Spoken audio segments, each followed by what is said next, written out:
नमस्कार दोस्तों, education guide channel में आपका स्वागत है। जैसा कि हम लोग एक लेसन अलजेब्रा का पढ़ चुके हैं, तो आज से मैं पहले दिन से मैं ज्योमेट्री स्टार्ट कर रहा हूँ। आप लोग चैनल को जरूर सब्सक्राइब कर लीजिए ताकि 1 बाय 1 एक एक लेसन वीडियो आपके पास पहुँचता रहे और आप आसानी से अपनी स्टडी को जारी रख सकें और आपको पढ़ने में आसानी हो। इसलिए आप चैनल को जरूर सब्सक्राइब कर लीजिए। तो आज हम लोग 10th का मैथ सेकेंड मतलब ज्योमेट्री शुरू करेंगे। तो ज्योमेट्री में पहला लेसन क्या दिया है? समरूपता। समरूपता हम लोग 9th में पढ़े थे। समरूपता किसकी? ट्राइंगल का दिया हुआ है। सपोज एक ट्राइंगल है ए बी सी और एक ट्राइंगल है डी ई एफ। ऐसे दो ट्राइंगल है। हम लोग जब समरूपता पढ़ रहे थे तो देख रहे थे उसमें कि साइड डिवाइसिबिलिटी ऑफ टेस्ट मतलब एक ही संगति की कसौटी देख रहे थे। साइड ए बी इक्वल है किसके? डी ई के। बी सी इक्वल है किसके? ई एफ के। एंड ए सी इक्वल है किसके? डी एफ के।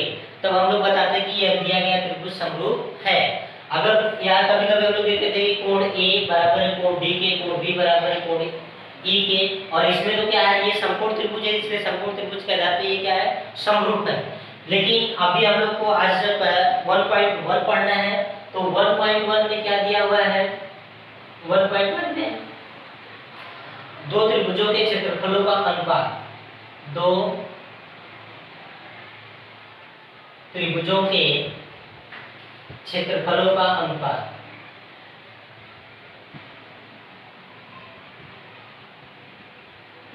दो त्रिभुजों के क्षेत्रफलों का अनुपात देखना है। तो दो त्रिभुजों के क्षेत्रफल का अनुपात, सपोज एक ट्रायंगल, वही फिर से हम लोग लेते हैं ट्रायंगल एबीसी और एक त्रिभुज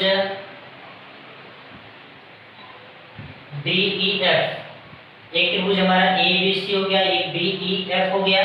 तो इसका एरिया कितना होगा? त्रिभुज एरिया का क्षेत्रफल क्या होता है? अब हम लिखेंगे, देखो, एरिया ऑफ ट्रायंगल एबीसी। किसका एरिया फाइंड आउट कर रहे हैं हम लोग? एरिया फाइंड आउट कर रहे हैं किसका? एबीसी का। ये राइट एंगल ट्रायंगल है सपोज। तो एरिया ऑफ ट्रायंगल एबीसी तो इज इक्वल टू क्या आएगा? 1/2 बेस इंटू हाइट। तो बेस इसका बीसी हो जाएगा, बीसी इंटू हाइट क्या हो जाएगी इसकी? A B. देखो, कभी भी ट्रायंगल का फार्मूला क्या होता है? Area of triangle is equal to 1/2 base into height. Base मतलब आधार गुणे ऊंचाई।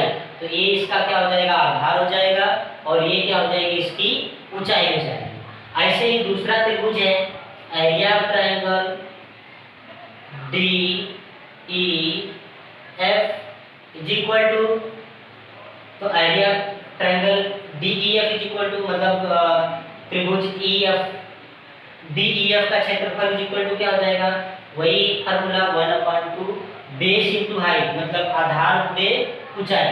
तो आधार क्या है इसका? ई एफ है, ई एफ गुणे ऊंचाई क्या है इसकी? D E.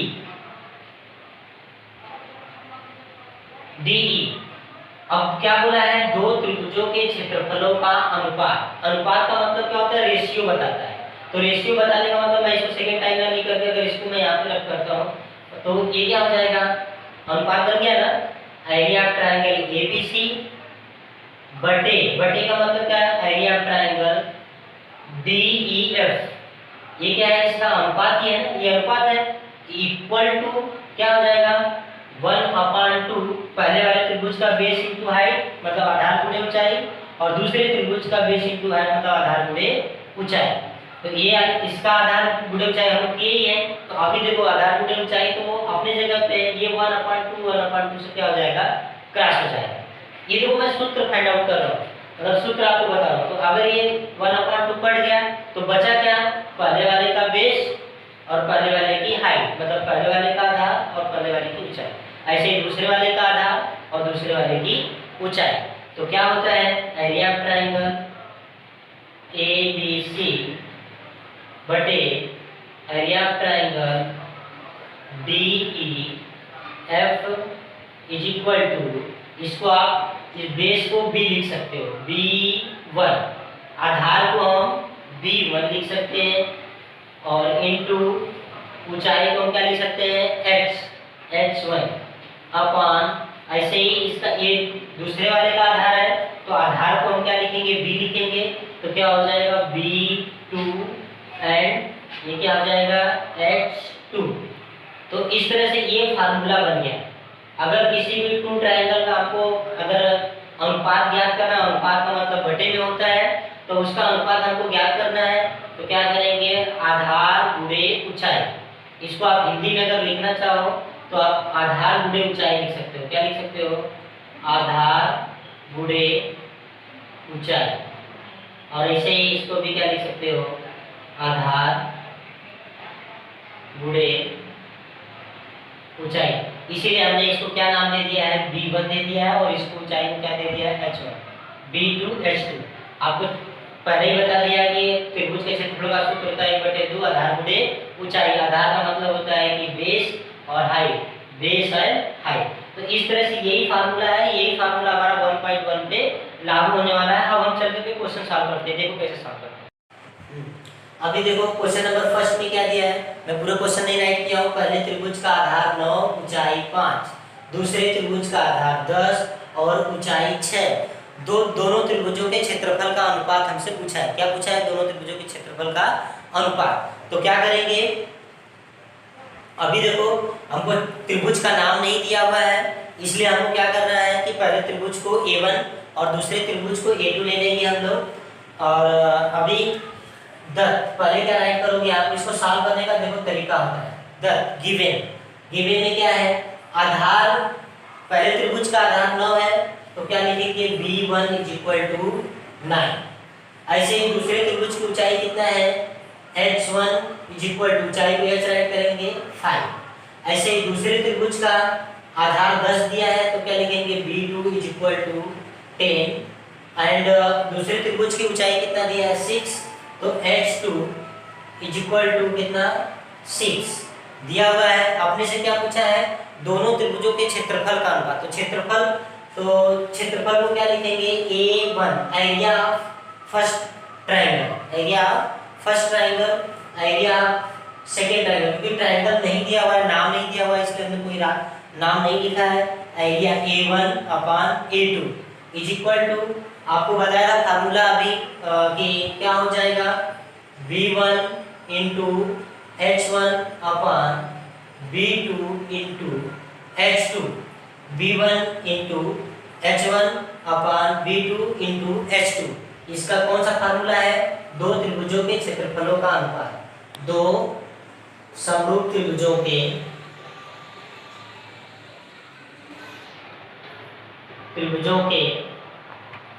क्षेत्रफलों का अनुपात। अभी देखो ये रीजन लिखना बहुत ही जरूरी है, अगर ये रीजन नहीं लिखोगे तो आपका क्वेश्चन राउंड हो जाएगा।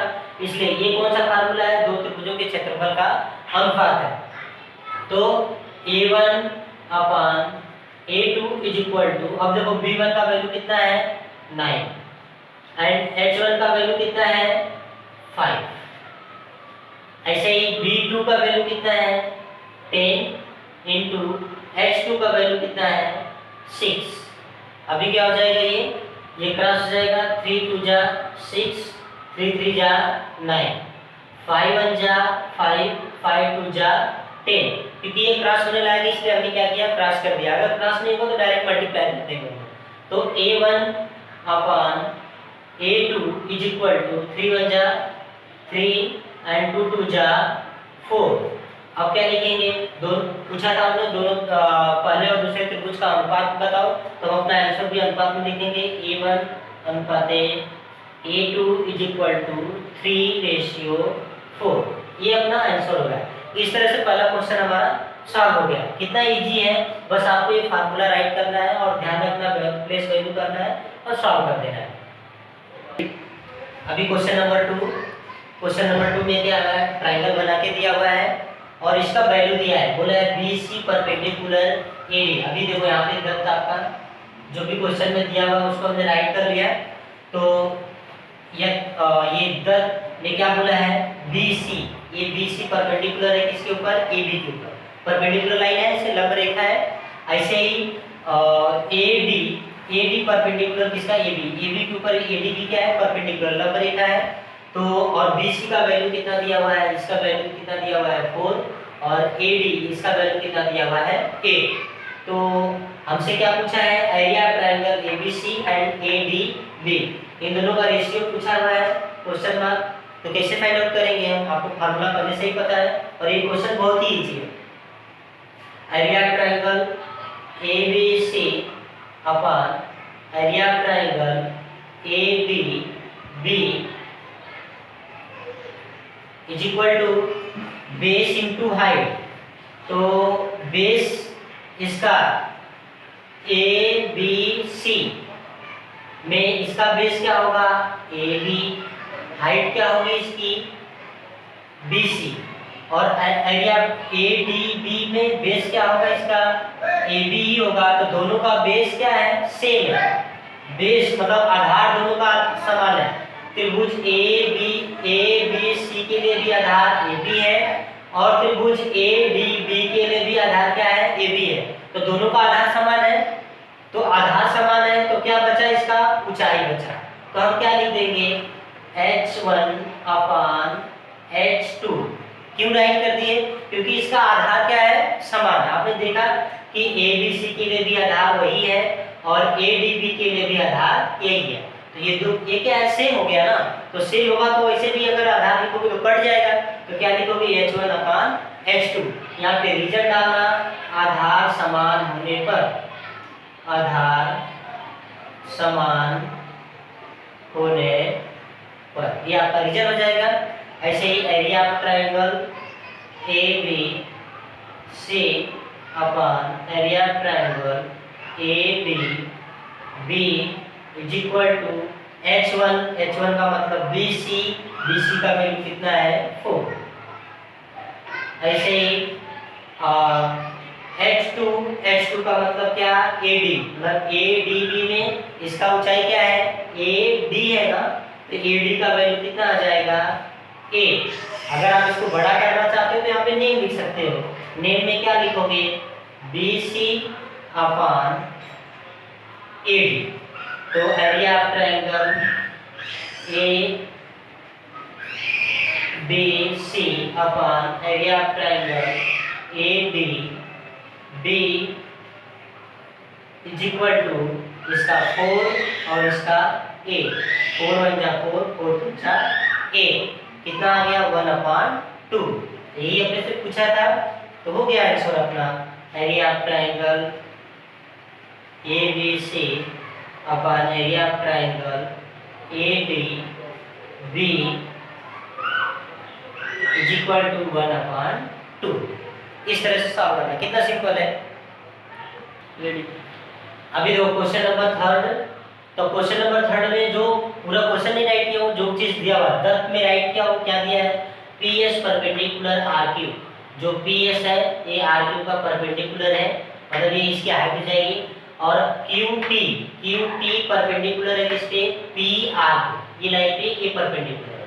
परपेंडिकुलर होने का मतलब यहाँ पे 90 डिग्री का पे दिखा रहा है, इसका मतलब ये पर लंब रेखा है। और RQ का वैल्यू दिया हुआ है, PS का वैल्यू दिया हुआ है और PR टोटल का वैल्यू दिया हुआ है। हमको क्या फाइंड आउट करना है, QT फाइंड आउट करना है। एक्चुअली यहाँ पे देखो ट्रायंगल एक ही है, PRQ एक ही ट्रायंगल बन रहा है और इसके लिए एक हाइट PS बन रही है और बेस क्या बन रहा है, RQ बन रहा है। और इसी के लिए एक बार बेस क्या बन रहा है, PR बन रहा है और इसके लिए हाइट क्या बन रही है, QT बन रही है। तो इसके लिए हम क्या करते हैं, पहले तो area of triangle PRQ find out कर लेते हैं। एरिया फाइंड आउट कर लेंगे, जब हम इसका क्षेत्रफल निकालेंगे तो इसका एक लंब रेखा निकालना अपने को आसान हो जाएगा। तो क्या करते हैं, area of triangle PRQ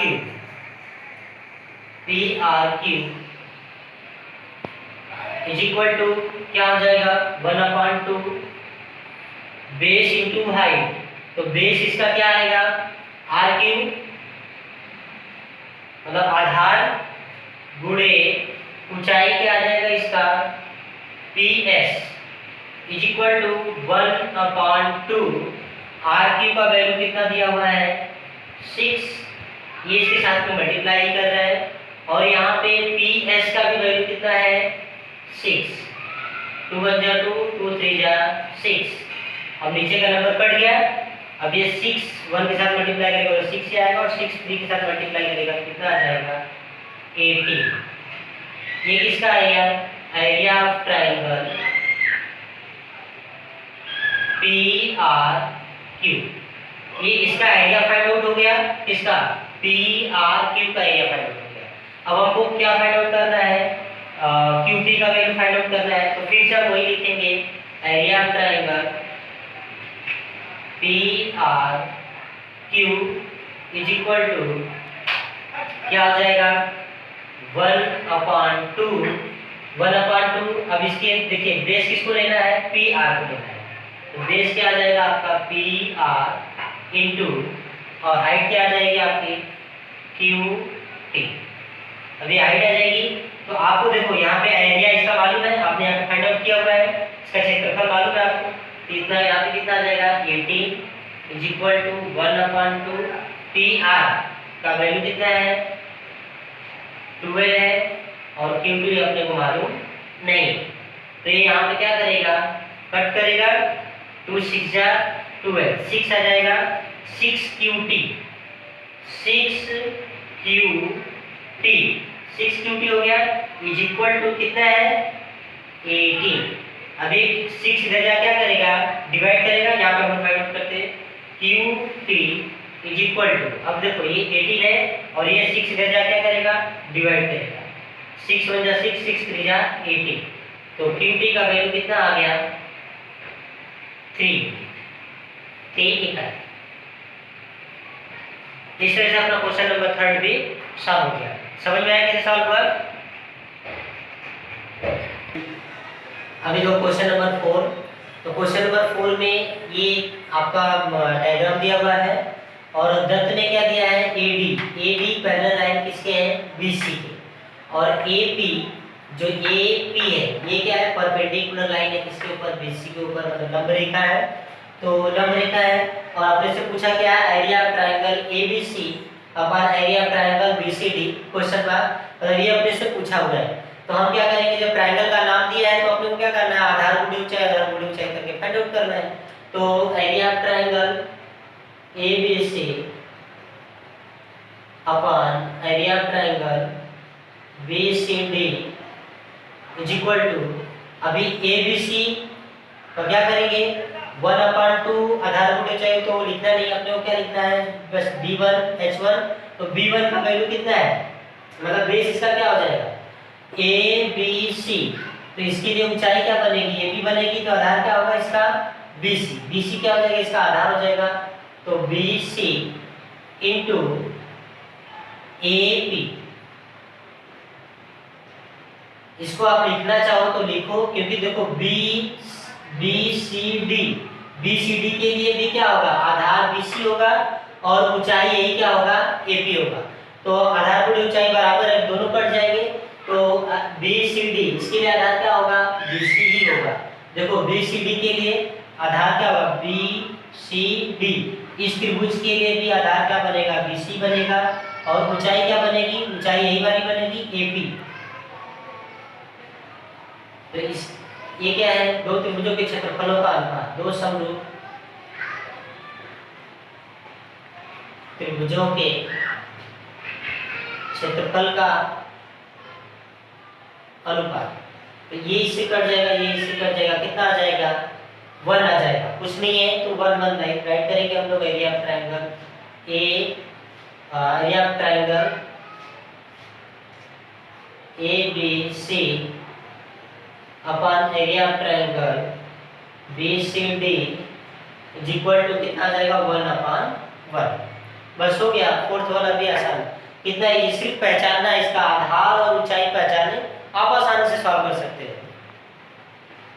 diagram बना के दिया हुआ है, डायग्राम जैसा अपना दिख रहा है, तो अभी क्या दिया है इसमें PQ परपेंडिकुलर BC, PQ ये वाला लाइन है जो BC के ऊपर क्या है परपेंडिकुलर लाइन है, और AD ये लाइन BC के ऊपर क्या है परपेंडिकुलर मतलब लंब रेखा है। तो लंब रेखा दिया, अब इसमें 4-5 क्वेश्चन बनाया जो कि बहुत इजी है, आपको बस देख के ही समझ में आ जाएगा। जैसा कि पहला त्रिभुज में क्या दिया, इसका रेशियो पूछा है PQB, PQB, ट्रायंगल PQB, और दूसरा क्या है PBC, PBC, PQB and PBC। इसके लिए दोनों के लिए PBC के लिए ऊंचाई क्या होगा, PQ होगा, और PQB के लिए भी ऊंचाई क्या होगा, PQ होगा। तो मतलब ऊंचाई यहाँ पे क्या हो जाएगी, समान हो जाएगी है। तो क्या करेंगे, area of triangle PQB upon area of triangle PBC। अभी आपको ध्यान क्या देना है, कि दो आकृति पे ध्यान देना है। किसके ऊपर, PQB, ये दिख रहा है। तो PQB में आधार क्या हो जाएगा, इसका आधार इसका BQ हो जाएगा, और ऊंचाई क्या हो जाएगी, PQ हो जाएगी। और दूसरे त्रिभुज में देखो PBC में आधार क्या हो जाएगा, BC हो जाएगा, और ऊंचाई क्या हो जाएगी, PQ। तो क्या करेंगे, ऊंचाई समान हो जा रही है, तो इसलिए पहले त्रिभुज का ऊंचाई समान हो गया, तो क्या लिखेंगे, BQ बटे दूसरे त्रिभुज में PBC में आधार क्या है, BC है, BC क्या लिखेंगे, ऊंचाई समान होने पर, ऊंचाई समान होने। अब दोनों त्रिभुजों का क्षेत्रफल मालूम होगा, क्योंकि इसको कोई सॉल्व करना नहीं है, बस हो गया पहला। कितना इजी है, बहुत ही इजी है। क्या करना है, बस दोनों त्रिभुज देखना है, और इसका ऊंचाई देखो PBC PQB के लिए भी ऊंचाई PQ, और PBC के लिए भी ऊंचाई क्या है, PQ। ऊंचाई समान हो गई, बचा क्या तब, आधार बचा, इसका बेस बचा। तो बेस क्या है, पहले के लिए BQ है, और दूसरे के लिए क्या है, BC। हो गया पहला सॉल्व। अब ऐसे सेकेंड में क्या दिया, सेकेंड में दिया है area of triangle PBC, area of triangle PBC upon area of triangle ABC। अब इसका मान पूछा हुआ है, क्वेश्चन मार्क है, तो PBC देखो, PBC पूरा, और क्या है, ABC। अभी यहाँ पे देखो PBC के लिए आधार क्या है, BC है, और ABC के लिए भी आधार क्या है, BC। यहाँ पे क्या समान हो जा रहा है, आधार समान हो जा रहा है। इस PBC के लिए ऊंचाई क्या हो जा रही है, BQ हो जा रही है, और ABC के लिए ऊंचाई क्या हो जा रही है, AD हो जा रही है। तो यहाँ पे आधार समान हो जा रहा है। राइट करेंगे, area of triangle PBC upon area of triangle ABC is equal to, अब यहाँ पे जैसे कि बताया मैं कि हमको ध्यान किस पे देना है, PBC पे देना है। PBC के आधार क्या है, आधार इसका BC है, और ऐसे ही ABC इसके लिए आधार क्या है, BC। दोनों के लिए आधार BC हो जा रहा है, इसका मतलब आधार समान हो जा रहा है। तो ऊंचाई, इस पहले के लिए ऊंचाई क्या हो जा रही है, PQ, और दूसरे के लिए ऊंचाई क्या हो जा रही है, AD। यहाँ पे लिखो क्या, ऊंचाई समान होने पर इसका हाइट क्या है। देखिए अब यहाँ पे ऊंचाई नहीं, सॉरी, अभी हम लोग क्या देखे कि आधार, इसके लिए पहले वाले के लिए भी आधार BC है, और दूसरे वाले ABC के लिए भी आधार BC, मतलब आधार समान हो रहा है। तो आधार समान होने पर, आधार मतलब बेस समान होने पर, तो ये भी सॉल्व हो गया। क्या लिखे, पहले के लिए ऊंचाई क्या थी, PQ, और दूसरे के लिए ऊंचाई क्या थी, AD ऊंचाई थी। तो पहले के लिए PQ और दूसरे के लिए AD हो गया। ये सेकेंड भी सॉल्व हो गया इसका पार्ट। अब हम लोग इसका थर्ड देखते हैं। थर्ड में क्या दिया है, थर्ड में दिया है ABC, area of triangle ABC upon area of triangle ADC is equal to question. अभी देखो फिर से हमको कुछ करना नहीं, हमको बस अपना जो ट्रायंगल दिया है ना, वही ट्रायंगल देखना है, और उसका आधार और ऊंचाई पहचानना है। एकदम आसानी से सॉल्व कर लेंगे। अभी देखो ABC के लिए आधार BC, ऊंचाई AD, और ADC के लिए ADC तो एडीसी के लिए भी ऊंचाई क्या है, एडी, और आधार क्या है, बीसी है। तो इसके लिए क्या हो जाएगा, यहाँ पे ऊंचाई समान हो जाएगी। तो एबीसी के लिए area triangle ABC upon area triangle ABC is equal to, अब यहाँ पे क्या है, ऊंचाई इसमें समान होगी। देखो क्या है, एबीसी, तो ऊंचाई इसकी एडी, और एडीसी, इसके लिए ऊंचाई क्या है, एडी, ऊंचाई बराबर हो गई। तो क्या बचा, इसका आधार बचा। तो पहले के लिए आधार क्या हो जाएगा, बीसी, और दूसरे के लिए आधार क्या हो जाएगा, डीसी। यहाँ पे क्या लिखोगे, ऊंचाई समान होने पर, हाइट से ऊंचाई समान होने पर। तो इस तरह से अपना थर्ड भी हो गया। अभी क्या दिया है, फोर्थ देखेंगे कैसे सॉल्व करना है।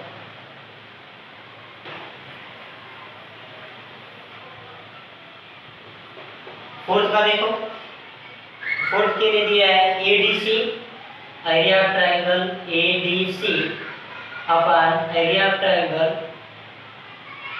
पीक्यूसी। इसके लिए क्वेश्चन मार्क है। तो फिर से जैसा कि आप बताए हो कि आपने को क्या पहचानना है, बस अपने को ये देखना है कि एडीसी ये त्रिभुज हो गया, और पीक्यूसी, तो इन दोनों के लिए क्या हो जा रहा है, इन दोनों का न तो इसका हाइट इक्वल है, न तो इसका बेस इक्वल है। क्या करेंगे, दोनों राइट करेंगे हम लोग यहाँ पे, area triangle ADC upon area triangle PQC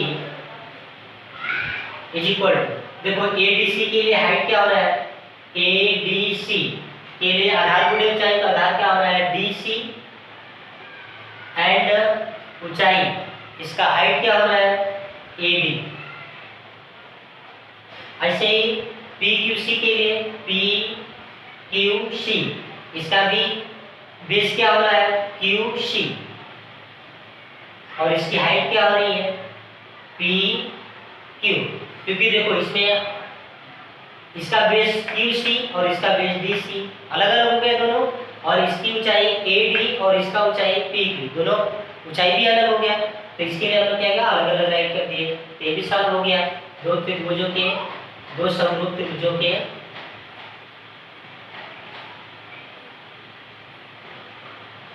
क्षेत्रफल का अनुपात। इस तरह से अपना फोर्थ पार्ट भी सॉल्व हो गया। तो इसमें 4 पार्ट दिया था, चारों सॉल्व हो गया। इस तरह से सॉल्व करेंगे।